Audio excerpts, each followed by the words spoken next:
जो कि एक कल्प वृक्ष के समान है, उसकी छाँव में विराज रहे हैं। अगर ये कल्प वृक्ष नहीं होता तो जैसे सारे व्यक्ति कैसे हैं, दुखी है और संसार की धूप से जल रहे हैं, ऐसे ही हम भी संसार की धूप से जल जाते।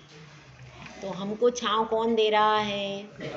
इस जिन शासन का कल्प वृक्ष हमारे लिए छाँव प्रदान कर रहा है। तो अब हम सब क्या स्वाध्याय करेंगे? आचार्य समंत भद्र स्वामी कृत रत्नकरण शावकाचार्य।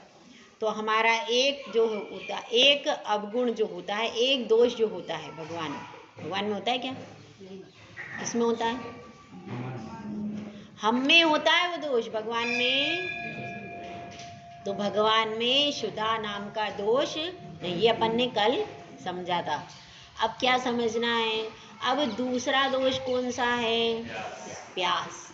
तो भगवान में प्यास का भी दोष नहीं होता। अब बताइए, चारों गति में अपन लगाएंगे, पहले प्यास का दोष कैसे होता है।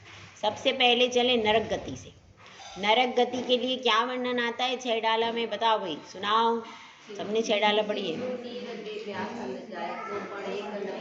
गा के सुनाओ अच्छे से। सिंधु नीर ते प्यास न जाए, तो पण एक न बूंद लहाए। क्या कह रहे हैं इसमें? समुद्र के पानी को भी यदि पी ले, समुद्र का पानी कितना होता है? बहुत सारा होता है, बहुत सारा। हम जहाँ तक अगर समुद्र को सबने देखा है, कन्याकुमारी सब लोग गए। पहले तो लोग जाते आते ही नहीं थे बाहर। क्यों नहीं जाते थे भाई? ये बताइए, पहले लोग ऐसे हिल स्टेशन पर, ऊटी है, कन्याकुमारी है, ऐसे कोई भी हिल स्टेशन पर कोई भी घूमने के लिए पहले के लोग क्यों नहीं जाते थे? मुझे बताओ। चलो, हाँ, साधन का अभाव। और कोई कारण? देव दर्शन नहीं मिलता। और कोई कारण भाई? पहले कि आप लोग कभी गए ऊटी घूमने? आपके पिताश्री कभी गए? और इधर कोई गए? कोई आपके पिताश्री, आपके दादाजी को भी जाते थे घूमने इधर? ऐसे जो हिल स्टेशन पर कि ऊटी जाएंगे, गोवा जाएंगे, कोई नाम भी लेता था पहले? नहीं लेता। क्यों नहीं जाते थे बताओ? सबसे बड़ा कारण यह है, सब पहले के जितने भी दादाजी दादी जी आदि होते थे, सबका देव दर्शन का कंप्लीट नियम रहता था। और एक दिन भी वो भगवान का दर्शन किए बिना पानी भी पीते नियम रहता था। इसलिए वे कहाँ जाते थे? तीर्थ यात्रा में जाते थे। और तीर्थ यात्रा भी कैसी होती थी? बैलगाड़ी से होती थी। तो नगर नगर में जहाँ पर सुबह होते थे, जिनालय में दर्शन और पूजन करते थे, उसके बाद बैलगाड़ी आगे। इसलिए अपने जैन समाज में ये कोई परंपरा नहीं है ऊटी घूमने जाओ, गोवा घूमने जाओ, कहाँ जाओ, और भी तरह तरह से वहाँ पे शिमला जाओ। हालांकि शिमला में भी मंदिर है, अच्छा बना हुआ, ऐसा सुना है मैंने। शिमला में मंदिर है ना, जैन समाज भी है वहाँ पर, जैन समाज भी वहाँ पर है, और शिमला में जिन मंदिर भी है, ये सब है। लेकिन वहाँ पर इतनी ठंड होती है कि अपन जैन साधु जाओ तो वो क्या होगा, उससे वो कांपते रहेंगे, उनकी चर्या निर्विघ्न पल। इसलिए अति शीत और अति उष्ण प्रदेशों पर भी निर्गंत साधु नहीं रहते, क्योंकि उनकी साधना में बाधा आएगी। अब व्यक्ति, इतनी तेज ठंड है, अब वहाँ प्रवचन सुनने कौन आएगा? ज़्यादा ठंड है, बर्फ गिर रही है, तो व्यक्ति को स्वयं ही ठंड लग रही, वहाँ कौन इस प्रकार से आएगा? तो इसलिए ऐसे हिल स्टेशन पर कोई भी घूमने के लिए जैन समाज में जाने की परंपरा नहीं थी। वो तो अब हम पाश्चात्य देशों से प्रभावित होकर के क्या चालू कर दिया हमने? घूमना। तो इसका कारण क्या है? इसका कारण यह था कि जिन दर्शन के बिना हमारे जो दादा दादी थे, वो पानी भी मुंह में, सब ऐसे ही थे आपके पूर्वज। कोई जैन समाज में जितने भी पहले के वो बहुत कट्टर थे, उनको भले ज्ञान नहीं था जितना आपको ज्ञान है ना, इतना ज्ञान उनको कुछ भी नहीं था, लेकिन उनको बस इतना पता था कि हाँ हमारी क्या परंपरा है, जिन दर्शन किए बिना पानी भी नहीं डालते, पानी भी मुंह में नहीं लेते, ये हमको पता है। क्यों? क्योंकि हमारे माता पिता ऐसा ही करते थे, तो वो भी सब अपने माता पिता का अनुसरण करते थे। जो बहू भी कहीं से आती थी तो उसके माता पिता भी ऐसे ही होते थे जैन समाज के, तो उनको वहीं से संस्कार ऐसे पढ़ते थे, इसलिए कहीं भी घूमने घामने की परंपरा। और कभी ऐसा बहू वगैरह भी जाने के लिए पहले तो बोल ही नहीं पाती थी सास के सामने, बहू बोलती थी, बोल ही नहीं पाती थी, बहुत मुश्किल होती थी बोलने के लिए, कहीं का भी प्रस्ताव रखना। तो निकल मत। तो क्या होता था पहले, यदि बहू को भी कहीं जाना है तो क्या होता था, थोड़ा हल्का हल्का आगे काम चला गया, उसको भी बैंडेज लग गई है। सब बीमार हो जाते हैं, समय समय की बात है। तो अब क्या बता रही मैं, बहू को भी यदि पूछना होता है, कहाँ जाती थी बहू ज़्यादातर, मायके जाने के लिए भी पूछना होता था, तो बड़े कई दिनों तक एप्लीकेशन चालू रहती, तब जाकर के मायके जाने की अनुमति। पता है, याद है आप लोगों को थोड़ा थोड़ा अपना अतीत, जब सासू माँ आपकी जीवित थी, हैं, पहले से एप्लीकेशन लगाओ, और फिर सास पे स्वीकृत हो गई तो फिर वो ससुर के पास एप्लीकेशन पहुंचती थी, ऐसे होता था। और पति का तो कोई रोल ही नहीं रहता था, वहीं पूछना पड़ता था आपको सुपर डिपार्टमेंट में, वहां से परमिशन मिलती थी, तब आप मायके में जा सकते। और तीर्थ यात्रा भी जाते थे तो क्या मिलता था, पहले सब लोग सामूहिक रूप से पूरा परिवार तीर्थ यात्रा में जाता, आज उसका मुहूर्त नहीं आया है, ठीक है। तो अब अपनी बात चल रही है भैया त्रषा की, तो आप अभी मंदिर में भी बैठो, यदि आप इस समय घर पे होते तो कम से कम 2-4 गिलास पानी तो, लेकिन मंदिर में बैठे तो मंदिर में पीने का त्याग है कि नहीं भाई। आप लोग जब मंदिर जी में आते हो तो क्या आप ऐसा त्याग करते हो? मंदिर में प्रवेश करने के बाद एक त्याग करना चाहिए। कौन से त्याग करना चाहिए सुनो। सबसे पहले जैसे ही मंदिर जी में प्रवेश करो और बोलो, मेरा चारों प्रकार के आहार पानी का त्याग, कब तक? जब तक मैं मंदिर जी में बैठा हूँ तब तक के लिए चारों प्रकार के आहार पानी का त्याग। ये बड़े लोग समझदार लोग कर सकते, बच्चों का नहीं हो सकता। छोटे बच्चे जो ना समझे, समझदार बच्चे तो कर लेंगे। तो क्या करना चाहिए, सबसे पहले मंदिर जी में आके मेरा चारों प्रकार के आहार पानी का त्याग, कब तक? जब तक मंदिर में बैठे हैं तब तक। उसके बाद मेरा सब प्रकार के परिग्रह का त्याग, केवल मेरे वस्त्र जो मैं मंदिर में बैठा हूँ और पूजन सामग्री है, इसके अलावा मेरा घर परिवार, और फिर ये सब त्याग, कितना? मेरा संपूर्ण आरंभ परिग्रह का त्याग, ठीक है। उसके बाद क्या बोलना, मेरे घर परिवार पत्नी पुत्र का भी त्याग। यहाँ पर भले ही पत्नी साथ में बैठी है, लेकिन वो कौन है? साधर्मी बंधु है, उसके प्रति जो राग आप घर में करते हो वो यहाँ पर नहीं करो। समझ में आई बात? जो राग आप घर में करते हो वह राग मंदिर में आके क्या हो जाएगी, वो आपकी साधर्मी है।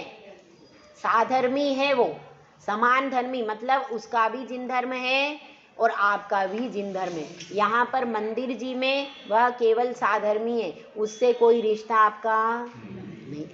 ऐसा विचार करेंगे तो हमारा मोह धीरे धीरे, ये सब कर सकते हैं कि नहीं? केवल मंदिर के लिए जब हम आधे घंटे 1 घंटे जितनी भी देर मंदिर में पूजा करेंगे तो निर्विकल्प रहेंगे, इसमें कोई विकल्प नहीं रहेगा। और एक बार एक नियम और कर सकते हो, मोबाइल में विशेष सूचना आने तक का त्याग है, क्योंकि आपको मोबाइल बज रहा है, भैया बज रहा है, कोई फ़ोन आ रहा है, कोई फ़ोन आ रहा है, सबसे सर्वोत्तम क्या है, मोबाइल लेके ही मत।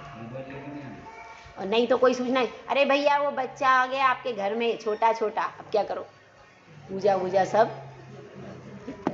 क्योंकि सूचना आने के बाद ही सूतक, जब सूचना नहीं आई तो बैठे रहो। तो इस तरह से अपने को ये 3 त्याग कर सकते ना। पहला कौन सा बताया? चारों प्रकार के आहार पानी का त्याग। दूसरा, आरंभ और परिग्रह का, जितने भी वस्त्र हैं, आरंभ परिग्रह जो घर में पड़ा हुआ है, अब तो वो उपयोग नहीं कर रहे मंदिर में बैठे, वो जो घर में रखा हुआ है उस सब का त्याग है, सिर्फ मेरे ये वस्त्र की छूट। उसके बाद तीसरा क्या है? घर में जितने भी मेरे परिजन हैं, माता पिता बंधु बांधव आदि, उन सब का भी मेरा त्याग। अब मैं कौन हूँ? अब मैं भगवान, सिर्फ आपका, जिनेंद्र भगवान का भक्त हूँ, बस। इसके अलावा मेरा कोई इंट्रोडक्शन, ना मेरा कोई नाम है, ना कोई अता है, ना पता है। मैं सिर्फ कौन हूँ? भक्त, जिनेंद्र भगवान का, बस। भक्त बन के आओगे तो क्या होगा? आपके सारे विकल्प छोड़ के आओगे तो भक्ति सही तरीके से कर पाओगे। और आप सोच के आओगे मैं, मेरा नाम ये है, मेरी पत्नी ये है, ये सोच के आओगे तो फिर कुछ भी प्राप्त नहीं होगा। कहते ना, दुविधा में दो गए, माया मिली ना राम। बैठे तो मंदिर में और विकल्प चल रहा है, वहाँ वो पत्नी कैसी होगी, तो फिर क्या होगा? फिर आपको न प्रभु मिलेंगे, वो माया भी, दोनों चीज़ों से जाओगे। इसीलिए जब आप, और कोई विशेष आपको है तो मोबाइल लेके भी आते हो कभी, तो उसमें इतना छूट रख लो, मोबाइल में विशेष सूचना आने की छूट, एक छूट रख लो भाई। कोई विशेष घटना हो जाए मोबाइल में, और कोई दूसरा आके विशेष सूचना दे दे कि आपके कोई घटना घट गई, कोई बात हो गई, आपको जाना जरूरी है, तो आप उसकी छूट रख लेना। और यह नियम केवल मंदिर जी तक ही है, कोई नियम नहीं, 1 घंटे का नियम नहीं, आधे घंटे का नियम।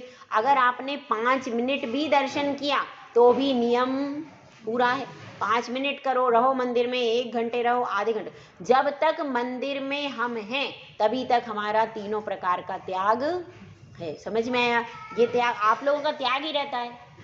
कोई भी मंदिर में आके पानी तो पीता ही नहीं है, समझदार व्यक्ति। बच्चों की बात अलग है, बहुत छोटे बच्चे की, बाकी तो कोई भी पीता ही नहीं। लेकिन अपन त्याग कर देंगे तो सोचो कभी अपन को कैसे, अपन को यहाँ से बाहर निकलते यदि प्राण भी निकल गए तो अपने को समाधि मरण का फल क्यों? और एक और त्याग करना, एक त्याग और करना कि मेरा मिथ्यात्व का पूरा त्याग। कम से कम मैं यहाँ जिन मंदिर में बैठा हूँ, मेरा मिथ्यात्व का पूरा त्याग है। मैं मिथ्यात्व के स्थान पर नहीं जाऊंगा। कब तक? जब तक यहाँ बैठा हूँ। इतना भी आप त्याग कर सकते हो कम से कम। तो ये 4 त्याग प्रतिदिन करो तो धीरे धीरे आपके संस्कार त्याग के बनते चले जाएंगे। ठीक है, समझ में आई बात? तो अब अपनी बात यह चल रही है कि प्यास कैसा परिचय है। ये पता चलता है कब पता चलता है? जब गर्मी का मौसम हो। गर्मी का मौसम है मई और जून, और क्या है, बहुत तेज तेज लू चल रही है। उस समय पानी अंदर जा रहा है। कितना जा रहा है भैया? कोई काउंट करके बता देना। जून में आप कितना पानी पीते हो, कितनी बॉटल्स खाली कर लेते हो? उसके बाद भी प्यास शांत होती क्या? नहीं होती। तो नरक गति में सबसे ज्यादा परिचय, उसमें बहुत प्यास लगती है, क्योंकि क्या है, वहाँ पर बहुत सारे परेशान करते हैं। नारकी आपस में अग्नि जला देते हैं, कहीं कढ़ाई में तपाते हैं, तरह तरह से तपान का ही दुख है। तो इसलिए प्यास बहुत जोर से लगती है, लेकिन उसके बाद भी वह पानी की बूंद भी नसीब नहीं होती। उसके बाद कौन से हैं? देव हैं तो उनको तो अमृत झर जाता है, उनके यहाँ तृषा का कोई दुख नहीं। हाँ, उनको प्यास तो लगती होगी। क्यों? क्योंकि उतने 1000 वर्ष के बाद जैसे ही उनको कोई भी भूख प्यास की वेदना आती है, तुरंत अमृत झर जाता है। ले और मनुष्य और त्रियंच गति में प्यास का दुख है कि नहीं? अब आप देखो, पशुओं को देखो, पशु है, बंधे हैं, मई जून में कैसे रहते हैं? ऊपर टीन का टपरा रहता है उनके, सोचो, टीन का टपरा रहता है, खुले रहते हैं, चारों तरफ से लू आ रही है, उसमें वो पशु खड़ा रहता है, बैठने की भी जगह रस्सी से बंधा रहता है। पानी कहाँ रखा है? दूर रखा है। अब आप पानी तक कैसे पहुंचे बताओ, उसको कितना दुख है। कभी स्वामी खोलना, रस्सी को ढीली करना भूल गया, खोलना भूल गया, तो सुबह से लेकर के शाम तक वो पशु वैसा ही खड़ा रहेगा, भूखा प्यासा। जब स्वामी आएगा, ताला खोलेगा, रस्सी खोलेगा, तब वह पानी पिएगा। और अब आपके पहले तो ये विधि थी, व्यवस्था थी, सबके घर में एक एक गाय होती थी, भैंस होती थी, तो करुणा करके उनकी व्यवस्था बन जाती थी। अब गौशाला में कौन देखने जा रहा है?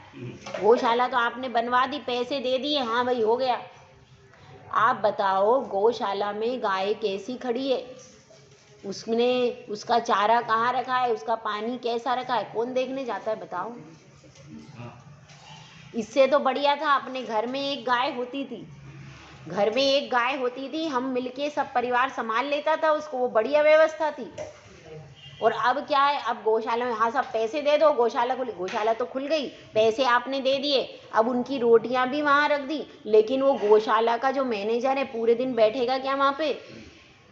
वो तो अपने घर पे चला जाएगा। दिन में दोपहर में गाय बैठी है, खड़ी है, उसकी सब रस, अब इतना सारी गौशाला, वो भी कहाँ तक मैनेज करेगा भाई। आपने 50 गायें उसमें रख दी, हाँ भैया कितनी बड़ी गौशाला, 100 गायें हैं। अब वो 100 गायें हैं, कौन सी गाय की रस्सी ढीली है, कसी है, उनको बैठने की भी जगह है नहीं है, कौन देखने जाता है? कोई जाता है? नहीं जाता। हम सोचते हैं बस हमने गौशाला बनवा दी, हमारा कर्तव्य पूरा हो गया। हम तो कहते हैं वो एक एक गाय थी ना, वो एक एक गाय एक एक घर में रहती थी ना, उसकी व्यवस्था बढ़िया चलती थी, व्यवस्थित रहती थी। लेकिन अब 100 गाय तो वहाँ रख दी, अब उसमें से यहाँ पर कितने 100 व्यक्ति तो होंगे प्रतापपुर में, उन 100 में एक एक व्यक्ति भी रोज गौशाला का निरीक्षण करने जाए तो उन गायों के प्राण बच जाएं। पर कौन जाता है, किसको फुर्सत है? घर में रहती तो कम से कम 1-2 लोग तो उस गाय को सेवा कर सकते थे, उसको संभाल सकते थे कि नहीं? संभाल सकते थे, और शुद्ध दूध भी मिल जाता कि नहीं मिल जाता। लेकिन कौन सेवा करे? सेवा करने के लिए कोई तैयार नहीं। हमें तो बटन चाहिए, वो दूध कौन दुहेगा भाई, इतनी मेहनत करनी पड़ेगी। तो इसलिए सारी हमारी संस्कृति पूरी चौपट हो गई। सारी शुद्ध दूध मिलता था, शुद्ध घी आता था, शुद्ध पानी था, अब कुछ भी नहीं है, तो हम बीमार ही बीमार हो रहे। तो अब क्या हो गया, बात ये चल रही त्रियंज गति में भी प्यास का बहुत दुख है, तो क्या हो गया, क्षुधा तृषा, उसके बाद नहीं, ये तो वो इसमें भगवान के दोष बता रहे, तो क्या कौन सा बताया, क्षुत पिपासा जरा तंग, जरा यानी बुढ़ापा, बुढ़ापा दोष है। जब क्या कहते हैं 6 डाल में बताओ, अर्ध मृतक सम कैसे रूप लखे, वह व्यक्ति आधा मृतक के जैसा हो जाता है, हाथ पैर कमजोर हो जाते हैं, मस्तिष्क काम नहीं करता। मस्तिष्क काम कहाँ करता है, विषय भोगों में, पोती में, बहू में, बेटे में तो बहुत काम करता है। बेटा कहाँ जा रहा, पोती कहाँ जा रही, बहू कहाँ जा रही, बेचारा देखता रहता है, बोल नहीं सकता, बोल देंगे तो घर से निकाल देंगे, बोल नहीं सकता। वो नहीं कह सकता कि पोती को बाहर मत पढ़ाओ, कह देगा तो पापा आपको क्या मतलब, वो बड़ी बनेगी बाहर जाएगी, बोल नहीं सकता। उसकी राय नहीं चाहिए, सिर्फ वो घर में रहता है बस। तो क्या बात चल रही है, बूढ़े होने के बाद आपकी बात कोई सुनने को तैयार। पहले बूढ़े लोगों की बात सुनी जाती थी, लेकिन अब क्या स्थिति है, अब उनकी बात, आप तो बैकवर्ड हो गए, आपको क्या पता है, वो आधुनिक लोग हैं, आधुनिकता की चकाचौंध में पूरे संस्कृति को भूल करके बैठे। तो पहले का कल्चर क्या था कि बड़े बूढ़ों के अनुभव से पूरा परिवार चलता था और रहता था। और अब क्या हो गया, अब हम छोटे बच्चे जो डॉक्टर इंजीनियर बढ़ जाते हैं, उनके अनुभव से हमारा परिवार चलता है। सही है, ये सही है, उनके अनुभव। बड़ा अगर बेटा अगर डॉक्टर बन जाए तो ना बेटा नीची नज़र देखना चाहता है और बाप भी उसको सिर पे बिठा के रखता है। तो क्या होता है, उल्टी गंगा बह रही है, तो उल्टी गंगा बहेगी तो आपको पानी पीने को भी मिलेगा नहीं मिलेगा। तो फिर उसके बाद कौन सा है, बुढ़ापा, बुढ़ापे में भी बहुत दुख है।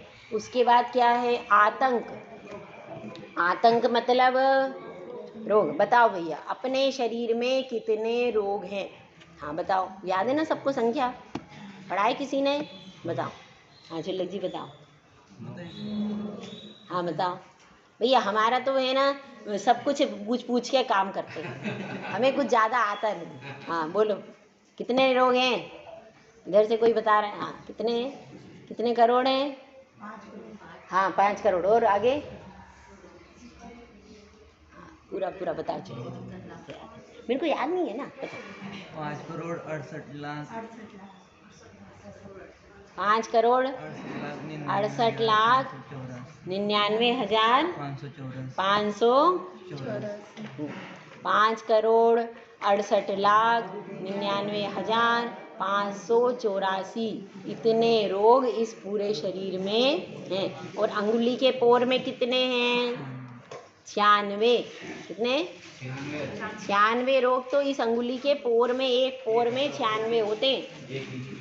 और क्या होता है? और ऐसा भी कहते हैं जितने रोमखंड है ना शरीर में, उतने रोग भरे इसमें। हाँ बताओ भैया, कितना है? 5 करोड़ 68 लाख 99,584। हमारी तो मिली जुली सरकार है, इधर उधर से पूछ पाछ के काम काम होना चाहिए बस। अपने को क्या है? क्या है? 5 करोड़ 68 लाख 99,584। ठीक है, इतने रोग होते हैं। और ऐसा भी वर्णन आता है, एक रोम में, एक रोम में कितने रोग हैं? जितने रोम हैं शरीर में, उतने रोग इस शरीर में हैं। कितने हैं? आप बचपन से लेकर के अभी तक गिनो, कब कितना मेरा सिर दुखा, कितना मेरा पेट दुखा, कितनी मेरी परेशानी हुई, गिनना बैठ कितने आएंगे? लिखते लिखते कॉपी भर जाएगी। इतने दुख आपने बचपन से लेके अभी तक, इतने रोग एक एक चीज में झेले होंगे। ठीक है, तो क्या है? इतने रोगों से भरा हुआ ये शरीर है, फिर भी इस शरीर को बाहर से देख के हम कैसे हो जाते हैं? बहुत अच्छा, इसको सफाई, इसकी सफाई करते हैं। किससे करते हैं सफाई? साबुन से। वो विषय भी आएगा आगे, उसको आगे देखेंगे, अभी अपन थोड़ा सा उसमें नहीं जाए। तो अपने को क्या है? सबसे पहले क्षुधा, तृषा और क्या रोगों की बात चल रही। सबसे ज्यादा रोग इस शरीर में है ना? उसके बाद क्या? और रोग भी कैसे कैसे हैं? कितने ऐसे ऐसे रोग हैं। अब जैसे अब वो कोरोना बीमारी चली थी, उसमें कितनी जल्दी जल्दी लोग मर गए।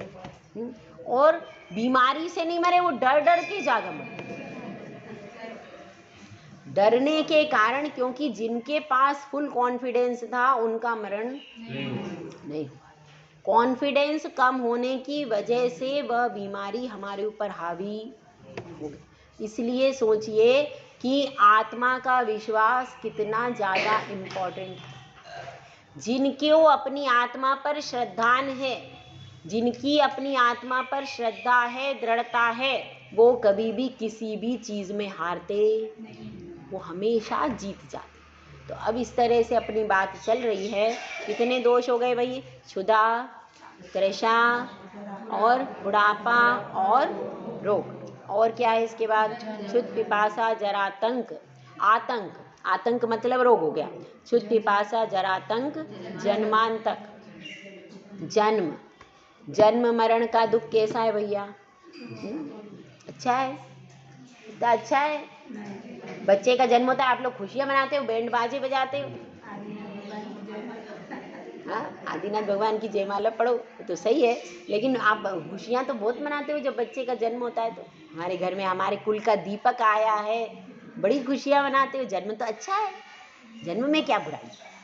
लेकिन जन्म जब होता है तब बहुत ज़्यादा कष्ट होता है। उसमें निकलने में माता को भी कष्ट होता है। माता और पुत्र को बराबर का ही होता है।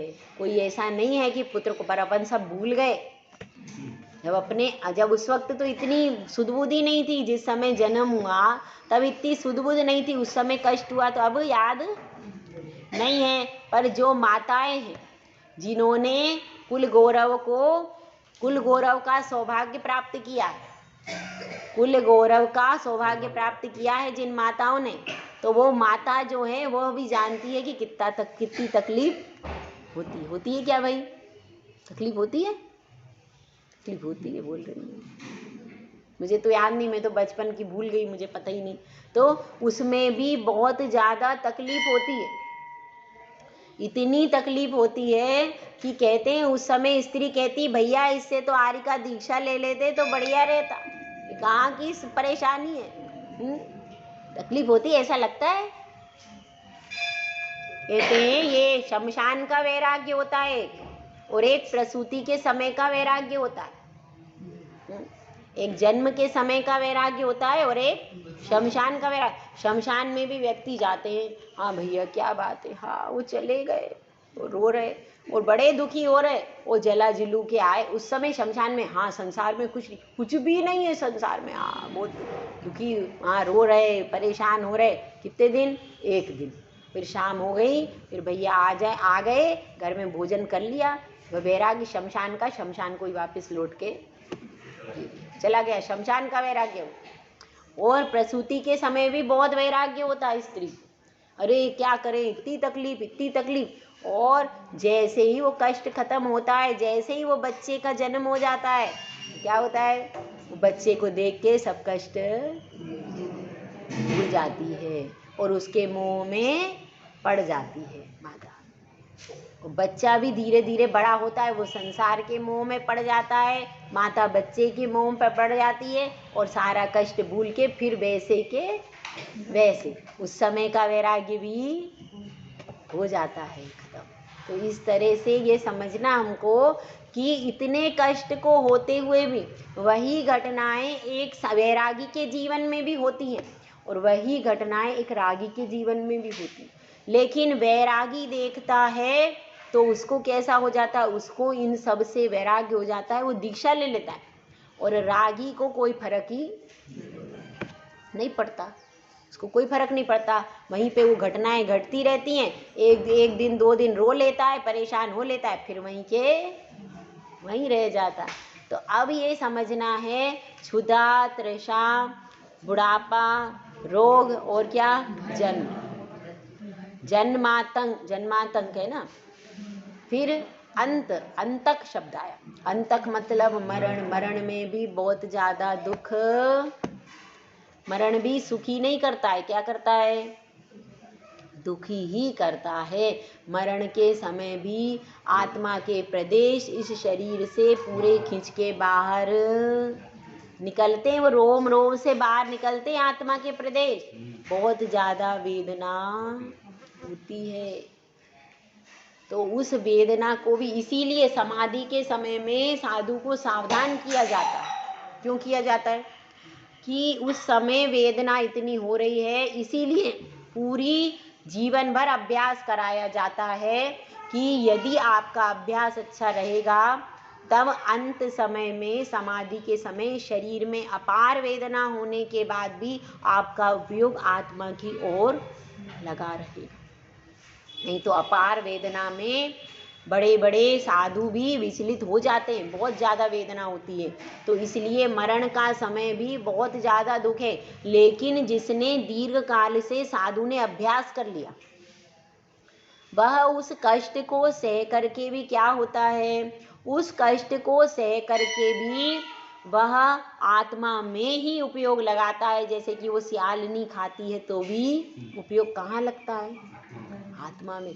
ऐसे ही जब पूरे शरीर से आत्मा के प्रदेश धीरे धीरे बाहर निकलते हैं तो जो वेदना होती है, क्योंकि अपन सड़े गले पिंजरे में से वो बाहर निकलेंगे तो क्या होगा, तकलीफ तो होगी। तो उस तकलीफ से छूटने क्या क्या उपाय है कि अपना पूरा उपयोग कहाँ लगाओ, आत्मा में लगाओ। तो वह केंद्रित कब होगा, जब पहले का अभ्यास होगा, तभी वह उपयोग केंद्रित होगा। अंत समय में जिसने दीक्षा ली उसका कहाँ का अभ्यास, उसका तो गुरु का अभ्यास है ही नहीं। तो वर्षों अभ्यास करते हैं, जबकि तकलीफ होती है, संकट आता है, तो उस समय अपना उपयोग आत्मा में लगाने का पुरुषार्थ करते हैं साधु। तो धीरे धीरे उनका चिर अभ्यास हो जाता है आत्मा में उपयोग को लगाने का। और इसका परिणाम क्या होता है? इसका परिणाम यह होता है कि जब समाधि का समय आता है तब भी उनका उपयोग आत्मा में ही लगा रहता है और समाधि उत्कृष्ट अवस्था को प्राप्त कर लेती। तो ये सब अपने को समझना है। क्या समझना है? कि ये सारे जो दोष हैं वह भगवान में नहीं है। तो कितने हो गए? क्षुधा, तृषा, जन्म नहीं रोग, जन्म और मरण, ये इतने 5 दोष आज बताए। और शेष दोषों को अपन कल देखेंगे। जय बोला जय श्री सुंदर सागर महाराज की।